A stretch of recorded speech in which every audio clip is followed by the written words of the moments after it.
ಹುಷಾರು, ಒಂದೇ ಸಲ ಬಾಟಮ್ ಕಟ್ ಮಾಡಿಬಿಡಿಲ್ಲ ಅಂದರೆ ನಾನು ಹಿಂದೆ ಹೋಗೋಕ್ಕೂ ಜಾಗ ಇಲ್ಲ.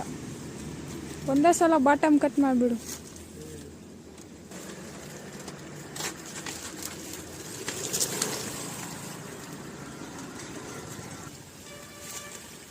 ನೀರೇ ಹಾಕಿಲ್ಲ ಈ ಬಾಳೆ ಗಿಡಕ್ಕೆ. ಅಂಡರ್ ಗ್ರೌಂಡಿಂದ ನೀರೆಲ್ಲ ಫೋಟೋಸಿಂಥಸಿಸ್ ಮಾಡ್ಕೊಳಕ್ಕೆ ಹಂಗೆ ಹೋಗ್ತಾ ಇರುತ್ತೆ.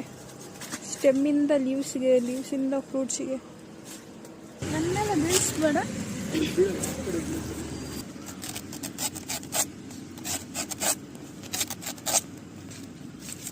ಈ ಟ್ರೀನು ಕೊಟ್ಟಿದೆಯಲ್ಲ ಫ್ರೂಟು, ಈ ಟ್ರೀನು ಕೊಟ್ಟಿದೆಯಲ್ಲ ಫ್ರೂಟು. ಏನು ಟ್ರೀ? ಈ ಟ್ರೀ. ಆ ಟ್ರೀನ ಕೊಟ್ಟಿರೋದು fruit. Oh, thank you banana tree. First banana harvest ಆದಮೇಲೆ ಕಟ್ ಮಾಡಬೇಕು. ಆಮೇಲೆ ಇದೆಲ್ಲ ಬೇರೆ ಮಿನಿ ಬನಾನಾ ಟ್ರೀಸ್ಗೆ ಜಾಗ ಆಗೋಕ್ಕೆ ಇವಾಗ ಫ್ರೂಟ್ ಕೊಟ್ಟಿರೋ ಬನಾನಾನ ಕಟ್ ಮಾಡಬೇಕು. ಕಟ್ ಮಾಡಿರೋ ಬನಾನಾ ಟ್ರೀನ ಗ್ರೌಂಡ್ ಕ್ಲೋಸಾಗಿ ಕಟ್ ಮಾಡಬೇಕು. ನೋಡಿ, ಇಲ್ಲೇ ಇದೆನೆಲ್ಲ, ಅಲ್ಲಿಗೆ ಕಟ್ ಮಾಡ್ತಾಯಿದ್ದೀವಿ. ಕಟ್ ಮಾಡಿದ್ಮೇಲೆ ಇದಕ್ಕೆಲ್ಲ ಬೇರೆ ಬನಾನಾ ಟ್ರೀಸ್ ಗ್ರೋ ಆಗೋಕ್ಕೆ ಜಾಗ ಇರುತ್ತೆ. ಈ ಟ್ರೀ ಡಿಕಂಪೋಸ್ ಆಗುತ್ತೆ.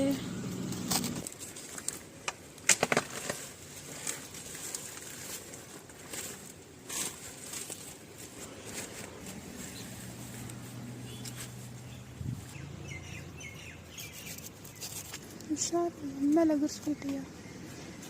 ಸ್ಕ್ವೇರ್ ಶೇಪಲ್ಲಿ ಕಟ್ ಮಾಡಿ ಗೈಸ್. ಹೆಂಗೆ ಬೇಕಾದರೂ ಸರಿ, ಅದರಿಂದ ಸುಳಿ ಅದು ತೆಗೆದುಬಿಡ್ಬೇಕು ಅಷ್ಟೇ. ಇದು ಸಪೋರ್ಟ್ ಕೊಟ್ಬಿಡೋಣ. ಇನ್ನು ಬೆಳೆದ ಮೇಲೆ ಕೊಡೋಣ. ಕಟ್ಟಬೇಕು, ಸುಮ್ಮನೆ ಈ ಥರ.